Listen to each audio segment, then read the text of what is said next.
vídeo de hoje eu quero falar sobre espaço. Meu Deus, Helene, como assim espaço? Vamos lá. Em muitas sessões, muitos clientes, inclusive comigo, essa dinâmica e essa demanda da vida faz muitas vezes a pessoa vir até mim falando: olha, eu estou muito cansada, eu não aguento mais, parece que eu nunca consigo descansar. E quando a gente vai olhar mais profundamente para isso, a gente vê que essa pessoa ela precisa de um espaço, de um lugar não só externo, mas um espaço onde ela não se misture com os problemas, com as histórias que ela vem repetindo, sejam dos pais, dos ancestrais, com a dor às vezes dos filhos, com o medo da falta do dinheiro, com as expectativas do outro, e de repente tudo parece que é a mesma história. Então, criar espaço não é virar as costas para a vida, não é fugir das responsabilidades, né? E também não é sentar para descansar e relaxar, mas é encontrar um terceiro lugar. Nem estar grudada na dor, nem fugir dela. É quando a gente consegue permanecer presente diante da própria vida sem ser engolida por ela. Claro que isso é algo que a gente vai criando essa competência.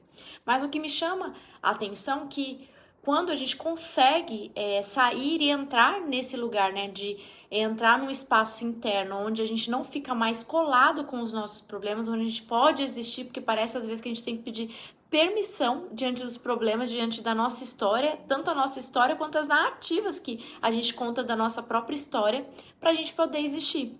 Então não é falta de descanso muitas vezes, às vezes a pessoa até dorme demais como fuga, é realmente um espaço onde ela não consiga, não esteja se sentindo misturada com os seus próprios problemas. E aí vou dar um exemplo, existe alguém, exemplo que você gosta ou que tá numa situação, vou dar um exemplo talvez dos meus pais. Vou fazer 35 anos essa próxima semana e fisicamente eu tô longe dos meus pais há muito tempo, meus pais de sangue. Eu tenho hoje mais contato com a minha mãe, mas meu pai já tem acho que mais de 20 anos que eu não o vejo. Não tem contato, não tenho convivência, mas ele ficou todo o tempo existindo dentro de mim. Muitas vezes parecia que eu vivia a história dele. É como se as minhas decisões partissem dele. Eu interpretava o meu dia a partir dele, a partir das dores que eu tinha em relação a ele. É como se ele estivesse habitando o meu espaço interno inteiro.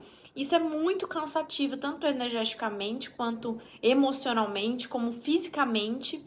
E quando eu fui viver esses processos de integrar nessa parte de paternidade e maternidade, né? E fui separando o que era eu, o que era a história dos meus pais, devolvendo a eles o que era deles e pegando o que era meu. E entrando nesse lugar de responsabilidade, eu consegui não afastar pessoas. A gente não afasta pessoas, mas é ter um espaço onde eu não me misturo com as pessoas, onde eu não nem ocupo o lugar delas, nem elas ocupam o meu lugar, mas elas pertencem à minha vida, mas não eu pertencendo dentro delas, nem elas pertencendo dentro de mim. Isso que seria um relacionamento saudável, seja com filhos, com os pais, com os nossos clientes, com o nosso dinheiro, porque a gente também faz isso com o dinheiro. E vale também para coisas boas. Às vezes eu misturava com aquilo que era bom, com um sonho, com um projeto, uma oportunidade, e aquilo ocupava tanto meu espaço interno que eu acabava perdendo contato consigo mesmo. E chegou um momento que eu não queria nem sequer me relacionar. Porque quando a gente não existe espaço, tudo começa a parecer que vai nos invadir.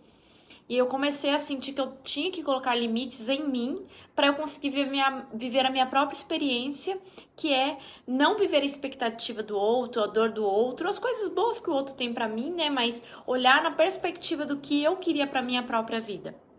Então, eu não tirei pessoas, gente. Eu consegui me pertencer mesmo convivendo e amando essas pessoas. Devolvendo o lugar delas, como eu falei, dentro de mim, mas não ocupando o meu lugar. E tem uma frase que eu acho que eu destacaria, né, para falar sobre isso, né, que espaço é conseguir colocar um limite entre o que é meu e o que é do outro. E isso é uma das coisas mais lindas que eu vejo o meu trabalho trazendo para as pessoas, mas também que trouxe para minha vida, que é poder ter esse lugar de limite interno e poder viver uma vida mais gostosa, mais de desfrute, porque problemas eles surgem, mas como eu falei, não é que não vai ter um problema, mas eu vou não sair do meu lugar diante dos problemas. E aí eu tenho força para lidar com eles, para sustentar, para criar possibilidades. Porque quando a gente não está ocupando o nosso lugar, a gente não consegue ver possibilidades.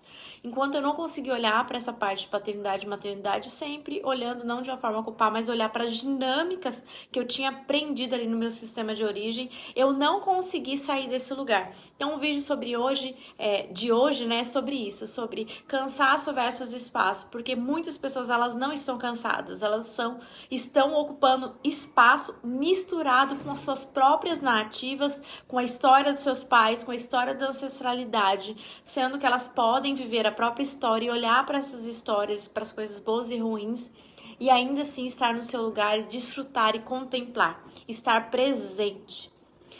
E quem gostou do vídeo, siga o canal, mande para mais pessoas. Eu tenho vindo aqui com muito amor trazer um pouco das dinâmicas, eu quero fazer... E para vocês eu vou deixar um exercício também aqui que vocês podem fazer. Coloquem numa folha de papel, vocês podem dividir no meio essa folha, colocar de um lado mãe, do outro lado pai, escrever 3 qualidades da sua mãe, 3 qualidades do seu pai, 3 defeitos do seu pai, 3 defeitos da sua mãe.